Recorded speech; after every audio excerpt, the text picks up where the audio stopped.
Esses foram alguns dos resultados que tive vendendo canais do YouTube. Isso mesmo, uma forma de ganhar dinheiro que pouquíssimas pessoas conhecem. Se quiser saber mais sobre, clica no primeiro link da descrição e saiba mais.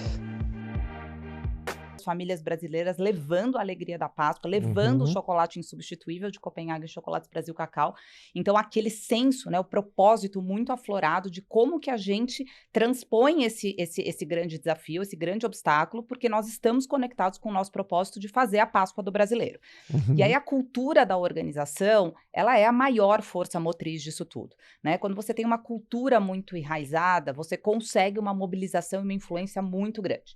Então, eu agradeço muito, principalmente aos meus franqueados, né, que não se curvaram a esse desafio, foram muito abertos, olha que importante, muito abertos à mudança, muito flexíveis para uma situação dessa, porque o Covid nos trouxe uma provocação diária da gente aprender a trabalhar com baixa previsibilidade. A gente programava as horas, a gente não programava mais o dia, nem o mês, nem o ano. Perfeito. A gente tinha 20 dias para fazer a maior Páscoa da nossa história, a gente tinha positivado, quando você fala os estoques estavam em loja, o nosso sell-in, né, que é o momento que a gente vende para os nossos franqueados, tinha sido 25% maior do que 2019. Então, assim, o franqueado que compra com 8 meses de antecedência, a gente estava bombando, melhor ano, fechamos 2 dígitos 19, começou janeiro e fevereiro crescendo 20%, ano maravilhoso, 2020, uma ano... super expectativa. Gol todo dia, tal, uma super expectativa, Fabi. E aí chegou na Páscoa, também aflorou o nosso senso ainda maior, né? Já temos ainda maior de responsabilidade. Putz, os caras apostaram na gente. Agora vamos ajudar o sellout, né? Agora vamos no sellout. Como é que a gente faz esse produto gerar, né? Sim. Como é que a gente se compromete com a margem do franqueado?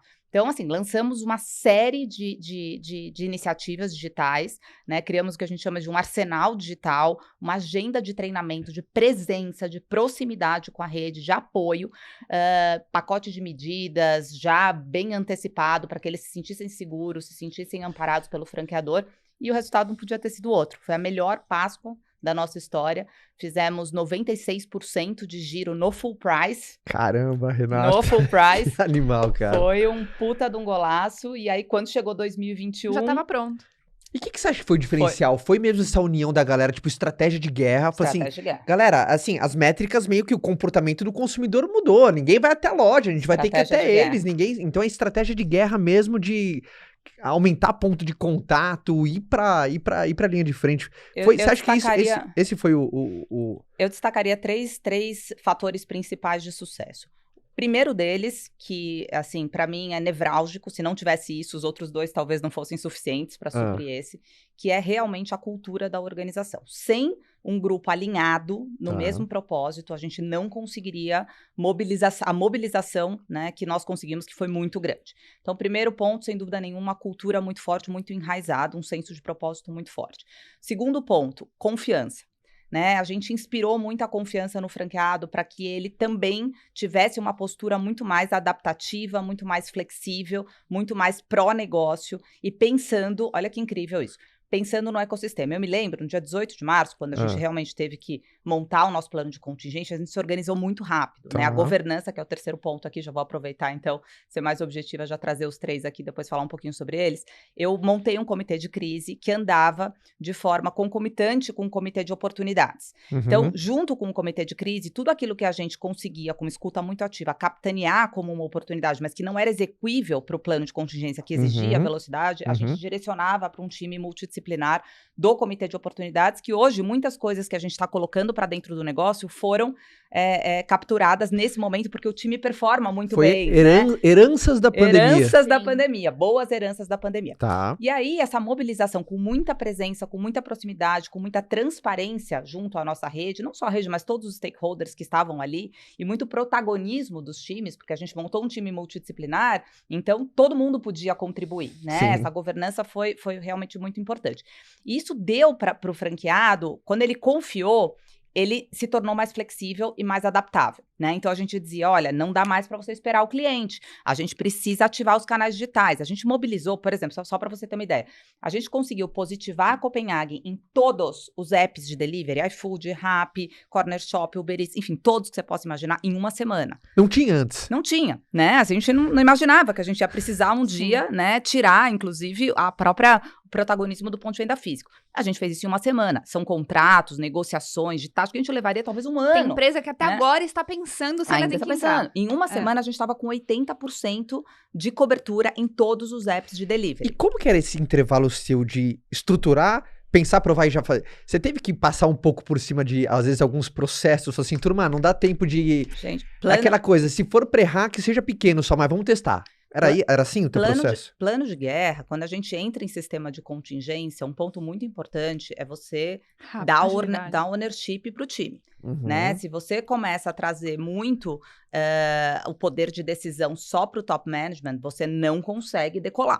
Então, eu lembro que eu abria a reunião e falava assim, pessoal, solução boa é solução execuível. O que a gente vai definir hoje... Espetáculo. Que coloca para andar. Fala assim, não adianta Boeing sem pista, né? Vocês estão trazendo um Boeing aqui, cara, esse Boeing não decola, vocês não têm pista. Então, cria a pista e põe o Boeing para decolar. É pista e Boeing. O tempo todo vocês têm que entender se o que vocês estão trazendo aqui é execuível e a curtíssimo prazo, horas, né? Então, a gente simplificou. Às vezes é importante você ir com estratégias, nesse momento, mais simples, porém que você garanta a execução.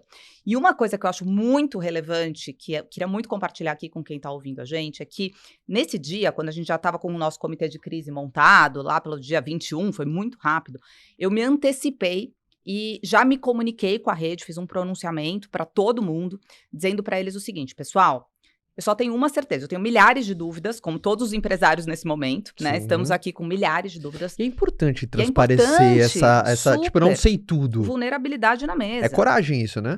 Super coragem, vulnerabilidade na mesa. Fala, pessoal, isso gera uma empatia também muito legal. Total. Porque você, né, mostra pro franqueado, pros seus colaboradores, assim, cara, a gente tá muito empenhado, a gente tem competência e condição para vencer, então a gente vai pôr energia, competência para vencer isso aqui, mas, de fato, o Brasil inteiro, o mundo inteiro tá trabalhando de forma vulnerável, isso é fato, né? Mas a gente tem estrutura, tem competência para fazer. E aí eu disse para eles o seguinte, olha só, o mantra que norteou a gente até hoje. Eu falei assim, olha, a crise vai passar, com mais ou menos repercussões, com mais ou menos dores, mais ou menos reflexos, a crise vai passar. E uma coisa vai permanecer, que são as relações entre nós. Preservem o ecossistema. A crise passa e as relações ficam. Cuidado na hora de vocês espremerem o lado mais fraco. A gente vai levar isso em consideração, que vai passar esse momento difícil e a nossa relação, que inclusive muitas delas são de anos, né? Porque os nossos franqueados estão com a gente há muitos anos, uma marca de 93 anos no mercado. Cuidado, no momento que você estiver numa bifurcação, olha e diga, a crise passa, as relações ficam. Isso vale para o seu cliente, para o seu colaborador, para o seu shopping, para o seu franqueador, assim como vale para a gente também. A gente vai cuidar das relações. Quando a gente tiver que decidir numa batalha, a gente vai preservar as relações que a gente construiu até aqui. Isso mudou o jogo, Caio. Mudou o jogo. A gente olhava para os nossos franqueados e falava, não, a minha relação com o meu cliente, a minha relação com o meu colaborador, com o meu fornecedor, isso gerou uma mobilização muito grande e um senso de direção, né? Na hora de decidir a batalha mais difícil, era um balizador de por onde eu vou. Tipo, você viu que teve uma unidade